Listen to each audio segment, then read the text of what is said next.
घरेलू हिंसा, domestic violence. हम अक्सर इस शब्द के बारे में सुनते हैं कि इसके घर में डोमेस्टिक वायलेंस हो रहा है, घरेलू हिंसा हो रही है।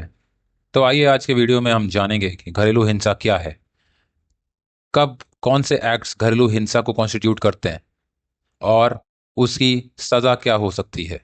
तो आइए देर ना करते हुए आज का वीडियो शुरू करते हैं। तो आइए हम जानते हैं कि कब कौन सा एक्ट डोमेस्टिक वायलेंस की कैटेगरी में आता है। डोमेस्टिक वायलेंस की definition section 3 of prevention of women from domestic violence act 2005 में दी गई है। डेफिनेशन के हिसाब से कोई भी एक्ट चार तरीकों से डोमेस्टिक वायलेंस को कंस्टिट्यूट कर सकता है। पहला, कोई भी ऐसा एक्ट जो एग्रीव्ड पर्सन की हेल्थ, सेफ्टी, लाइफ या किसी अंग को नुकसान पहुंचाए, या कोई ऐसा एक्ट जो एग्रीव्ड पर्सन की मेंटल या फिजिकल हेल्थ वेलबींग को नुकसान पहुंचाए। ये एक्ट फिजिकल अब्यूज हो सकता है, सेक्सुअल अब्यूज हो सकता है, वर्बल और इमोशनल या फिर इकोनॉमिक अब्यूज भी हो सकता है।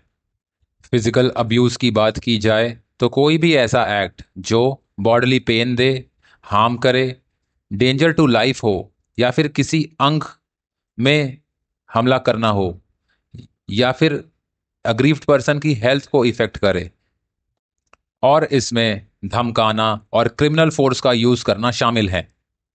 सेक्सुअल अब्यूज से आप भली भांति परिचित हैं।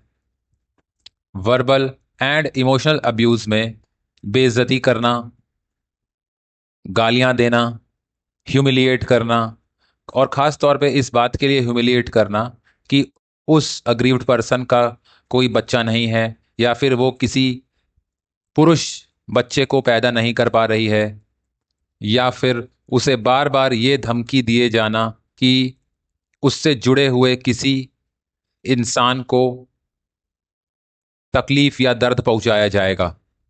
इकोनॉमिक अब्यूज में घर के खर्चों को पूरा करने से मना कर देना, जो कि उस अग्रीव्ड पर्सन या फिर उसके बच्चे को हो, या फिर उस अग्रीव्ड पर्सन का स्त्री धन उससे ले लेना, या फिर घर का किराया ना देना और उसका मेंटेनेंस ना देना। ये सब इकोनॉमिक अब्यूज में इंक्लूड होते हैं। इकोनॉमिक अब्यूज के दूसरे उदाहरण इस प्रकार से हैं, जैसे कि हाउस होल्ड की वो चल या फिर अचल संपत्तियां जिसमें अग्रीव्ड पर्सन का इंटरेस्ट हो, उसको बेच देना। इन संपत्तियों में इमूवेबल प्रॉपर्टी, शेयर्स, सिक्योरिटीज और बॉन्ड शामिल हैं। ये तो हुई पहली कैटेगरी। अब आइए दूसरी कैटेगरी की बात करते हैं। घरेलू हिंसा की दूसरी कैटेगरी में कोई भी ऐसा एक्ट जो या फिर जिसके द्वारा एग्रीव्ड पर्सन को हैरेस किया जाता है, या फिर एग्रीव्ड पर्सन से जुड़े हुए किसी पर्सन को हैरेस किया जाता है दहेज की मांग को लेकर, तो ये एक्ट भी डोमेस्टिक वायलेंस माना जाएगा। तीसरी कैटेगरी में पहले दो कैटेगरीज में चर्चित मुद्दों के हिसाब से या आधार पर एग्रीव्ड पर्सन या कोई भी ऐसा पर्सन जो एग्रीव्ड से जुड़ा हुआ है उसको धमकी देना शामिल है। और चौथी और फाइनल कैटेगरी में कोई भी ऐसा एक्ट जिससे एग्रीव्ड पर्सन फिजिकली या मेंटली इफेक्ट हो सकता है।